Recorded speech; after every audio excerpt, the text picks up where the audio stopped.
friends, welcome to FX Yogi. In today's video, let's learn how to use Fibonacci to place your stop so you lose less money.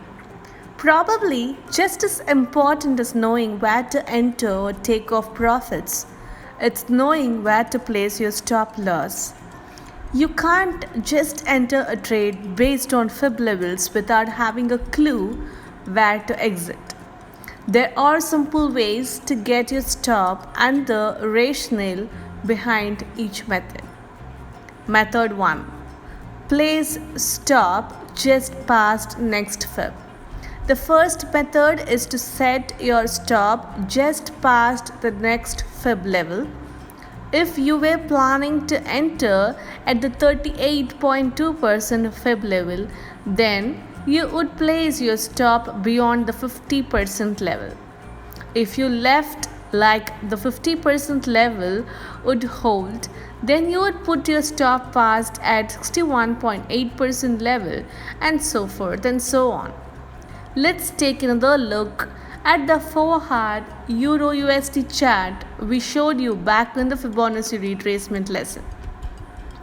If you had shortened at the 50%, you could have placed your stop loss order just past the 61.8% fib level. The reasoning behind this method of setting stops is that you believe that the 50% level would hold as a resistance point. Therefore, if price were to rise beyond this point, your trade idea would be invalidated. The problem with this method of setting stops is that it is entirely dependent on you having a perfect entry. Setting a stop just past the next Fibonacci retracement level assumes that you are really confident that the support or resistance area will hold. And as we pointed out earlier, using drawing tools isn't an exact science. The market might shoot up, hit your stop, and eventually go in your direction. This is usually when we would go to the corner and start hitting your head on the wall.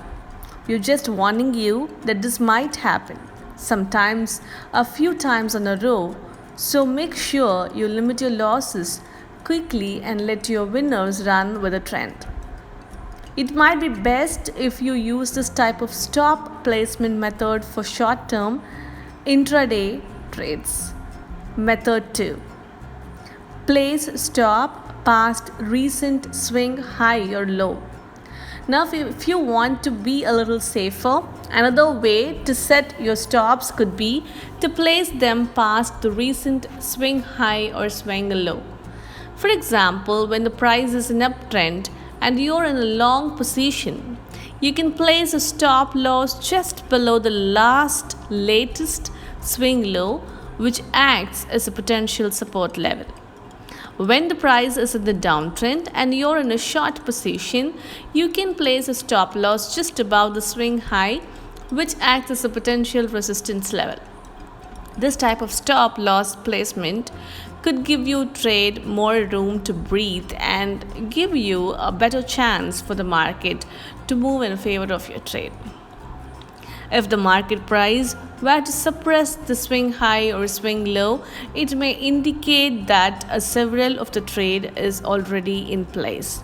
This means that your trade idea or setup is already invalidated and that you're too late to jump in. Setting larger stop losses could probably be best used for longer term swing type trades, and you can also incorporate this into a scaling in method, which you will learn later on in this course. Of course, with a larger stop, you also have to remember to adjust your position size accordingly.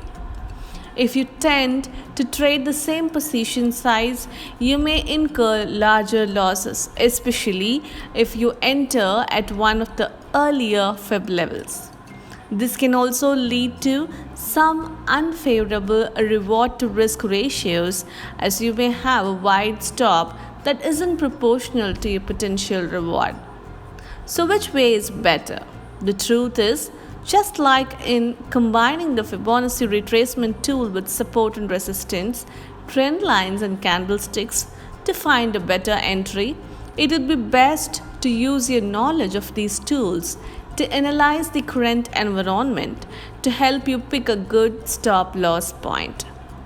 As much as possible, you shouldn't rely solely on Fibonacci levels as support and resistance points as the basis for stop loss placement. Remember, stop loss placement isn't a sure thing, but if you can tilt the odds in your favor by combining multiple tools, it could help give you a better exit point, more room for your trade to breathe, and possibly a better reward to risk ratio trade.